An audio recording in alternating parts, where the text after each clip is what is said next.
In Italy, the government is eyeing a new law that could ban the burqa and niqab in all public places.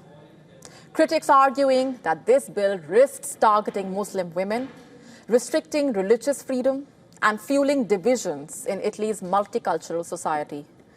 But supporters pointing to France and other countries that have imposed similar bans, saying it's about secular values and national sovereignty. And as that debate intensifies, questions remain. Is it a measure to protect civil liberties or a step too far into personal and religious choices? Here's what is known so far. The right-wing ruling party, Brothers of Italy, says the move is part of a broader push against what it calls Islamic separatism, including stricter rules on mosque funding and forced marriages. And now, for the unversed, the burqa is a full-body garment covering a woman from head to toe, includes a mesh screen over the eyes. A niqab leaves the area around the eyes clear. If the ban comes into effect in Italy, it would prohibit the wearing of garments covering the face in all public spaces, including shops, schools, offices.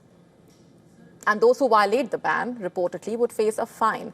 The proposal is part of a broader bill intended to address what the right-wing party of the Prime Minister has described as cultural separatism associated with Islam. The head of immigration for Brothers of Italy has said on Wednesday, I'm quoting, it's a bill that will essentially deal with regulating the funding of mosques and with preventing and banning the use of the full face veil. It also emphasizes the legislation against forced marriages. In Italy, we apply our laws which are based on a specific set of values, quote unquote. Now, this proposed bill would include increased penalties for forced marriages and requirements that religious groups not formally recognized by the state disclose any foreign funding. They draw inspiration from France, which was the first European country, remember, to introduce a full burqa ban in 2011.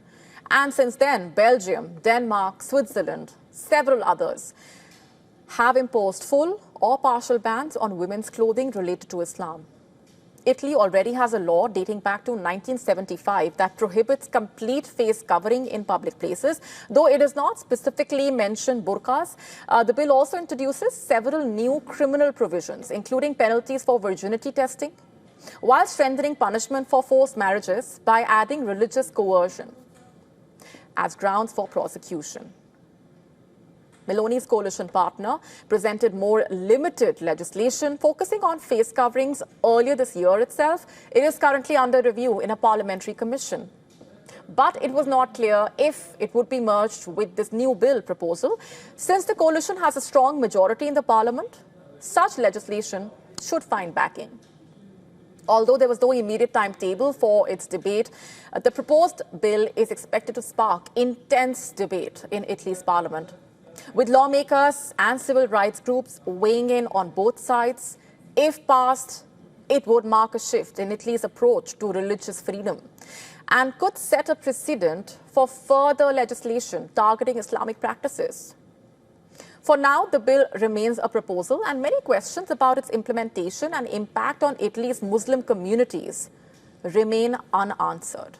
To stay up to speed with the latest news, download the WION app and subscribe to our YouTube channel.